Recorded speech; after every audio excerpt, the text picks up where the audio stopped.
Street food পছন্দ করেন না বা বিকালের নাস্তায় বাইরে বের হয়ে এসব হাবিজাবি খেতে ইচ্ছা করে না এমন মানুষ মনে হয় নাই। হ্যালো ফ্রেন্ড, আসসালামু আলাইকুম। আমি কথা বলে এক স্ট্রিট ফুডের ছোট্ট একটা ভিডিও নিয়ে চলে আসলাম আজকে মানিকগঞ্জ থেকে। মানিকগঞ্জ বাস স্ট্যান্ডে পাম্পের ওইখানে এই স্ট্রিট ফুডগুলা সাডেনলি সেদিন যখন আমরা বাইকে তেল ভরতে গেছিলাম তখনই চোখে পড়লো। তো দেখে আসলে অনেক মানুষের ভিড় দেখে ভাবলাম একটু টেস্ট করে দেখাই যাক কেমন আছে। তো ওদের প্রাইসগুলো এত কম ছিল, সবথেকে বেশি অবাক হয়েছিলাম আমি এই জিনিসটায়। ভাই এত কম প্রাইসে কিভাবে হয়? যেখানে চিকেনের লেগ পিস ছিল ৳৫০, সবকিছুই কিন্তু শিক কাবাব।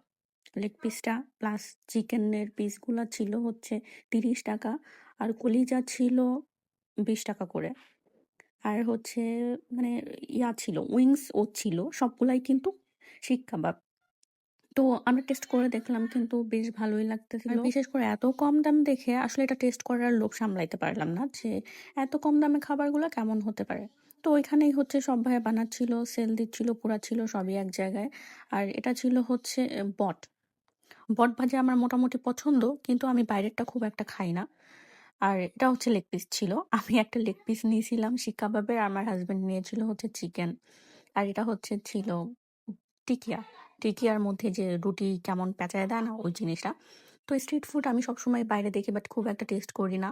কিন্তু এই দোকানটা দেখে আসলে টেস্ট না করে পারলাম না। আমার মনে হয় আপনারাও টেস্ট করে দেখতে পারেন। ওই যে সাইনবোর্ডটা, সাইনবোর্ডটার নিচেই কিন্তু ২ টা দোকান একসাথে। আল্লাহ হাফেজ।